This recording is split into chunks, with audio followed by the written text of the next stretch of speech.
Bienvenidos a una nueva emisión del programa Talento Empresario. Hoy tenemos un programa enteramente institucional. Vamos a estar visitando dos instituciones, ambas representantes de distintos sectores. Una está enfocada en la representación y defensa de la clase trabajadora, precisamente de la industria naval, y la otra institución está dedicada a la representación y defensa de comerciantes, empresarios y profesionales de una región de Gran Buenos Aires. Vamos a comenzar con la entidad gremial. Su nombre es Centro de Patrones y Oficiales Fluviales de Pesca y de Cabotaje Marítimo de la República Argentina. Una institución que, como siempre decimos, trabaja día a día por el bienestar y la mejor calidad de vida de sus trabajadores. En esta oportunidad, en esta entrevista, vamos a estar dividiéndola en dos partes. La primera parte vamos a estar hablando sobre la obra social, las prestaciones de salud y el crecimiento que están teniendo y que tienen proyectado a lo largo de este año. Y en la segunda parte vamos a enfocarnos un poco más en la actualidad del gremio, la actualidad del sector, la parte política, cómo nos encontramos en cuanto a leyes, en cuanto a medidas. Realmente es una nota que ha sido muy interesante, que nos va a brindar mucha información y nos va a realmente actualizar en todo lo referente a la industria naval y a la ley de marina mercante. Lo dejo con su protagonista, el capitán Julio González Insfrán.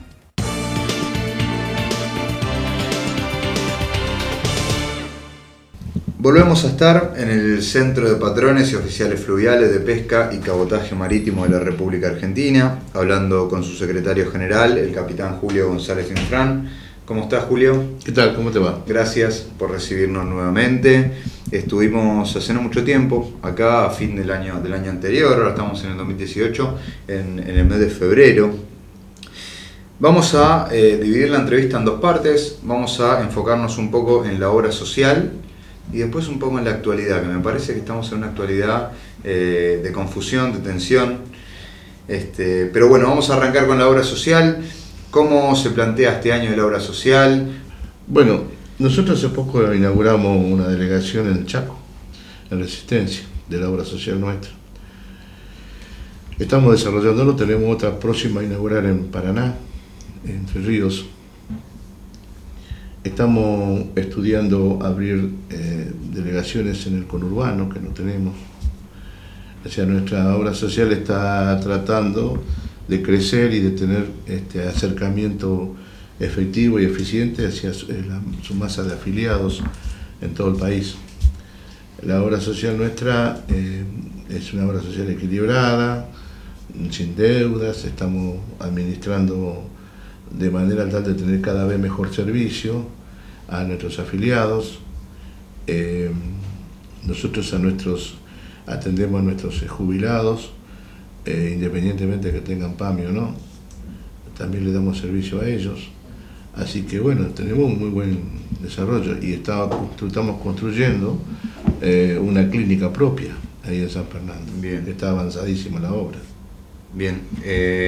Y en cuanto a prestaciones, en cuanto a tecnología, ¿se están pudiendo actualizar? Sí, nosotros firmamos por ejemplo convenio con la Sagrada Familia, que tienen una alta tecnología para servicios de accidentes cardiovasculares. Tienen una ambulancia con un tomógrafo incorporado, cosa que del momento que se produce el accidente lo ponen dentro de la ambulancia y mientras lo trasladan ya van preparando lo necesario para si es que hay que hacer alguna intervención en la clínica. Nosotros estamos trabajando, queremos incorporar un nuevo servicio que es para la atención a los distintos posoperatorios con cámaras hiperbáricas, que es algo extraordinario. Bien. Y que de alguna manera también soluciona problemas a los diabéticos. Así que bueno, estamos tratando de tener la mejor tecnología para la asistencia médica y además para la atención. Estamos incorporando un sistema de POSNER para que la gente tenga mucho más fácil el acceso a las distintas autorizaciones que se necesitan, etcétera, etcétera. Así que en eso estamos trabajando mucho. Bien, es decir que se plantea un año realmente con varios objetivos y con una buena expectativa en cuanto a crecimiento en la prestación de salud. Sí, además tenemos una muy muy buena situación financiera. Así que creo que desde el punto de vista de la obra social es un avance muy importante y este año vamos a ir consolidando el crecimiento, ¿no? Bien, ¿con qué va a contar, Julio, la clínica? ¿Qué es ¿Va a estar destinada a alguna especialidad en particular? No, es una clínica de clase, digamos, intermedia. Vamos a tener 4 quirófanos, 38 habitaciones de internación. Va a estar dedicada fundamentalmente a cirugía ambulatoria, fundamentalmente, independientemente que tengamos algún otro tipo de acción, pero el grueso del trabajo va a estar fundamentalmente en la atención de nivel intermedio. Bien. Y después todo lo que es diagnóstico por imagen, todo ese tipo de cosas, ¿no? Bien, excelente. Julio, quiero entrar, no quiero dedicar mucho tiempo a otra cosa que no sea la actualidad, que realmente a mi criterio sos una persona muy objetiva. Me gusta realmente cuando tenemos entrevistas por la claridad en la que ves las cosas y porque siempre tenés una opinión formada, ¿no? No importa el gobierno de turno que esté, no sos una persona que esté con algún gobierno, sino que decís lo que pensás y siempre de una forma muy correcta. Me gustaría entrar un poco en un tema que tocamos el año anterior, en la última entrevista, que tiene que ver con la ley de Marina Mercante, que estaba en su momento aprobada por senadores y faltaba solamente la aprobación de diputados. Me contaba recién fuera de cámara un poco una introducción, que hubo un giro importante con respecto a eso y no es muy favorable para el sector. Sí, la ley salió hace cosa de un año ya atrás, con una unanimidad en el Senado. Quiere decir que tanto gobierno como oposición estuvieron de acuerdo en los articulados de esa ley, que lo trabajaron. Después, cuando entró en diputados, empezó a haber cambios de opiniones y objetivamente el gobierno cambió de opinión con respecto a esa ley. Bien. Y eso nos demoró casi un año de gestión y trabajo y consenso y charlas y bueno, insistimos tanto y hemos logrado ya cerca de ahora de fin de año que haya un consenso más generalizado y si tanto el Ejecutivo baja el lineamiento a sus diputados que aprueben el proyecto, que trabajen en el proyecto, y así fue como se logró en un gran plenario de las 4 comisiones en forma conjunta, tanto oficialismo como oposición, sacar la ley en diputado prácticamente por mayoría. Creo que fue 4 votos en contra, más de eso no hubo de todo. Bien. Una ley que pasó al Senado, porque al ser modificado tenía que pasar de vuelta al Senado. Venía como con una prioridad. Claro, y prácticamente en una votación express del Senado, como ya había consenso y había un acuerdo político, lo transformó en ley, lo sacó en ley. Bien, esto es un punto positivo. Ahora, recién dijiste que hubo un cambio de opinión. Claro, ¿qué pasó? Después que se sancionó la ley, en el caso de la ley de industria naval, que es una base importante de la ley de Marina Mercante, vetaron 2 artículos, que es un poco el corazón de todo el problema, porque esos artículos generaban una estructura de financiamiento para la construcción y el desarrollo de la industria naval. ¿Y por qué es importante? Porque en la ley de Marina Mercante, que es la otra ley, establecimos reglas a los empresarios que cuando querían chartear o alquilar un barco de afuera para hacer cabotaje nacional, ellos tenían que poner una orden de construcción, que si no tiene financiamiento, no hay manera de que haya una orden de construcción. Claro. Es decir, que indirectamente traban todo el sistema. Es decir, cuando sacamos el financiamiento de la ley directamente queda como sin efecto. Exactamente. Queda como medio inutilizada. Ahora, digamos, lamentablemente, bueno, todavía se está discutiendo esto en el Senado, están tratando de ahora con los decretos, el tratamiento de los decretos de necesidad de urgencia, que presentó el gobierno, están tratando de ver si se puede revertir esta situación. Pero lo que quedó claro acá es que hay un cambio de opinión, un cambio de paradigma en el gobierno con respecto a lo que es la industria naval y la marina mercante. ¿A vos te parece que durante el año pasado, o quizá a principios de este año, había una política a favor de la marina mercante y hasta en contra? Y ahora yo creo que ha cambiado completamente la situación. Me preocupa mucho porque inclusive en este decreto ómnibus que sacó el gobierno es contradictorio en muchos artículos con la ley. Hay cosas, por ejemplo, que son contradictorias. Por ejemplo, en la ley establecemos de que cuando el Estado debe abastecerse de algún producto de la industria naval, se le debe dar prioridad a la industria nacional, y después, en todo caso de no poder cumplir con esos objetivos, abrir el juego a lo extranjero. Bueno, acá hace poco estuvieron fuertemente tratando de comprarle barcos a los franceses, y la industria naval nunca fue convocada para ver si están en condiciones de cotizar o de poner en marcha. Es decir, es contradictorio el proceso. Otro tema, en el decreto que sacó el presidente, que se está discutiendo en el Congreso, prácticamente abre completamente el juego a los waivers, o sea, los permisos a la bandera extranjera para hacer el cabotaje. Muy contradictorio con el proyecto de ley, que en la ley que ya salió, la ley de baña mercante, donde se establecen normas distintas y tiempos distintos para poder producirse esa apertura. Pero lo más grave de todo esto es que nosotros vemos que hay toda una sensación de que al gobierno ya no le interesa la manera mercante de la industria naval. Ahí me gustaría hacer una pausa. Para que el gobierno haya cambiado su parecer respecto a la manera mercante y a la industria naval, tiene que haber algún factor. Que vos, estando dentro del sector, quizá lo podés palpar, lo podés ver, y yo quizá en la cabeza no me entra la idea de durante un año vamos a impulsar esta ley, vamos a darle para adelante, y al año siguiente este giro rotundo. Bueno, explicaciones así no hay. Este veto sorprendió a propios y extraños, no es que tampoco fue algo muy propios y extraños. Fue algo sorprendente. Yo sé para que ustedes. hay diputados del PRO que quedaron completamente sorprendidos y con poco argumento para bien. justificar. Sorprendió a propios y extraños. Los argumentos de que en su momento se dirimieron no tienen sentido. Por ejemplo, el fomento de la ley de industria naval, los fondos, no era un subsidio, era un fondo de financiamiento, políticas de créditos, plata que tenían que devolver los empresarios cuando utilizaban. O sea, se creaba un fondo de financiamiento, un fondo de crédito. Es como cuando el banco dice, bueno, esta plata lo vamos a utilizar para prestar plata para vivienda, es más o menos igual. Exacto, para como prestar. Como fue el año anterior con los préstamos hipotecarios. Los préstamos hipotecarios, por ejemplo. Bueno, este es un poco el criterio. Bueno, eso se sacó del medio. Según el ministro Duhovne, se lo dijo al senador Camao Espínola, de que la industria naval no necesitaba ningún tipo de financiamiento en el mundo, no se financiaba. Mentira, eso no es real. En el mundo todos los gobiernos tienen créditos y líneas de financiamiento para la industria naval, por una cuestión muy simple, por la cantidad de mano de obra que genera. Pero bueno, y los beneficios que da en cuanto a costos, los ingresos. Ahora, muy bien, son diferencias muy fuertes, porque depende del modelo de país que uno quiera.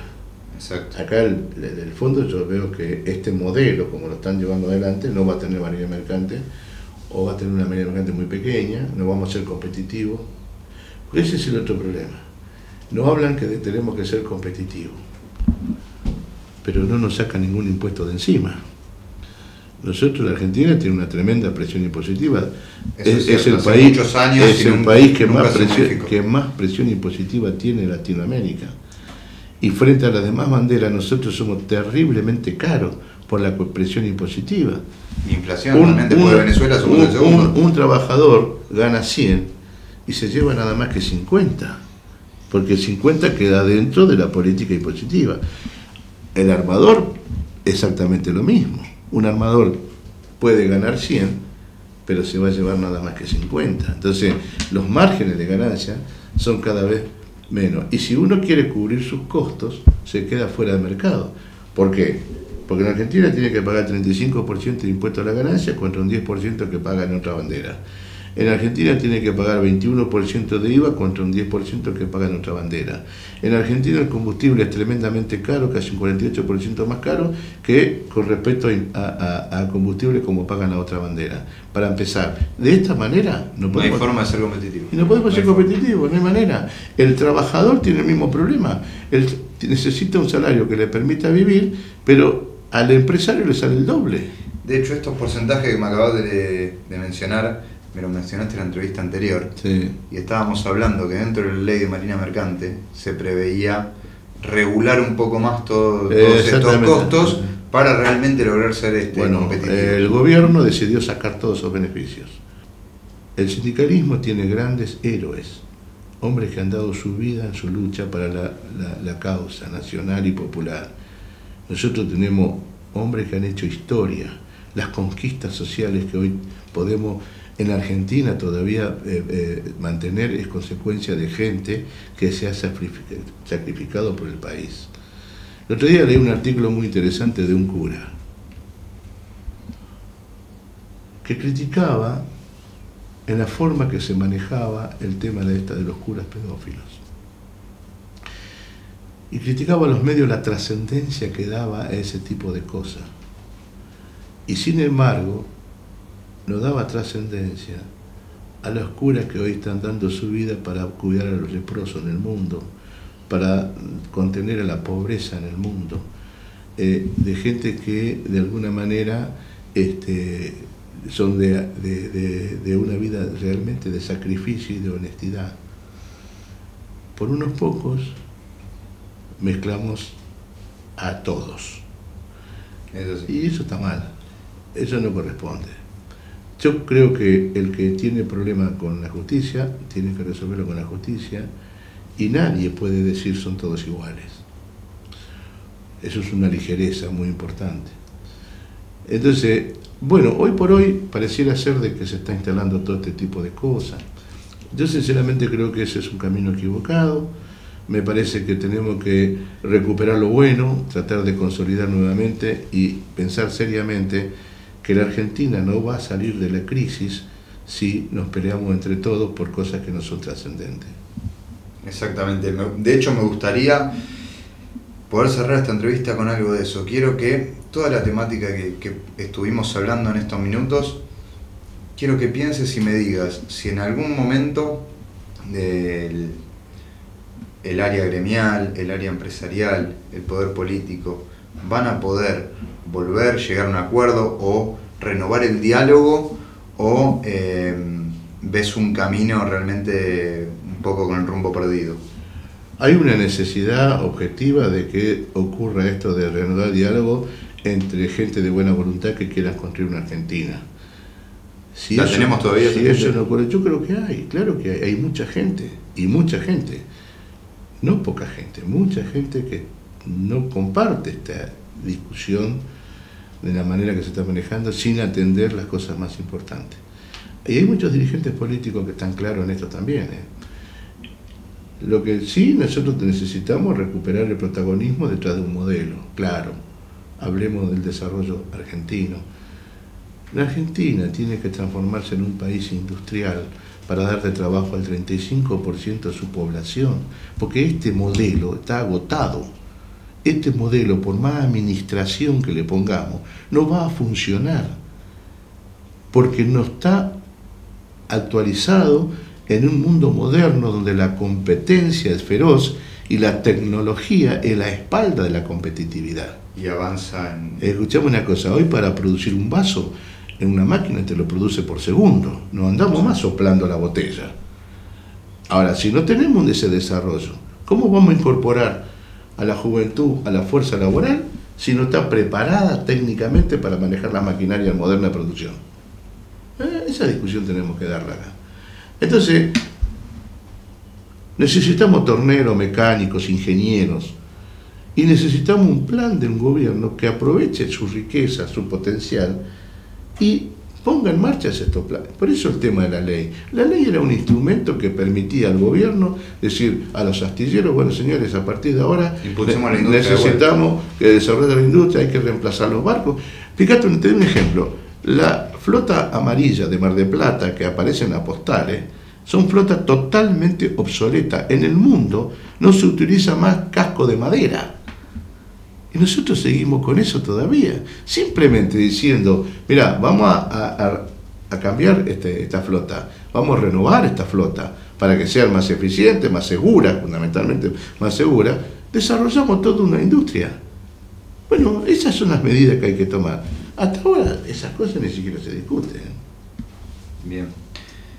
Y estaría bueno este tema del financiamiento, ¿no? Donde Pero, el Estado claro, recibe nuevamente lo que invierte, por decirlo de alguna forma, y desarrollan un país en una forma más industrial, no solo en la parte naval, sino en todas las... pero claro, todas las nosotros no podemos construir casas si no tenemos financiamiento. Exactamente. Y no podemos construir barcos si no tenemos financiamiento. Y si nosotros no tenemos financiamiento... Pero financiamiento hay muchas áreas donde viene en forma privada, que quizás ese es el Sí, problema. para eso hay que establecer la regla de juego a la parte privada clara, Exacto. precisa, objetiva. ¿Cuáles son las garantías que necesita el inversor? Exactamente. Y bueno, eso es todo parte de un plan político. ¿Por qué va a venir el inversor a poner la plata acá si no estás muy seguro si esto va a... Una vez me dijo esto, un empresario coreano, que estaba interesante la idea de la inversión y todo en la aerovía, estamos hablando de 130 millones de dólares para invertir en la aerovía. Me dice, pero ¿sabes cuál es la pregunta que me va a hacer coreano, que está en Corea, el empresario? ¿Cuánto tiempo dura esto? ¿Va a haber continuidad? Claro. Entonces, no tiene seguridad de no nada. podemos decir que queremos que nos consideren creíbles si nosotros no hacemos las cosas para ser creíbles. Exactamente. Entonces, los cambios que se producen en este tema, a nosotros nos preocupa. ¿Qué puede pensar un inversor que estuvo pensando en traer barco en Argentina cuando vio que salió la ley de un Senado por unanimidad y de golpe, cuando se termina la historia, después de tanta discusión, termina siendo vetada por el propio Ejecutivo que propició parte de la ley? ¿Qué puede pensar el inversor? ¿El inversor qué puede pensar? Claro. No, es una cuestión de seriedad, es una cuestión de tener claro los conceptos y hacia dónde uno va, ¿no? Que esto es un poco lo que además estaba que es una diciendo, cosa, una cuestión de rumbo. como está planteado el tema, no puedo confiar más ni en la palabra de un senador ni en un diputado. Es complejo. Es complejo. Julio González Insfrán, capitán Julio González Insfrán, secretario general del Centro de Patrones y Oficiales Fluviales de Pesca y Cabotaje Marítimo. Te agradezco que nos hayas recibido, como siempre. Para mí ha sido un placer poder estar acá y poder hacer llegar a toda nuestra gente, que sin duda es objetiva, fundamentada y con el objetivo de que el país crezca, ¿no? Gracias. Realmente te agradezco y esperemos encontrarnos próximamente. Esperemos que esto cambie. Ojalá, estamos en eso. Gracias, Julio. Buenas noches.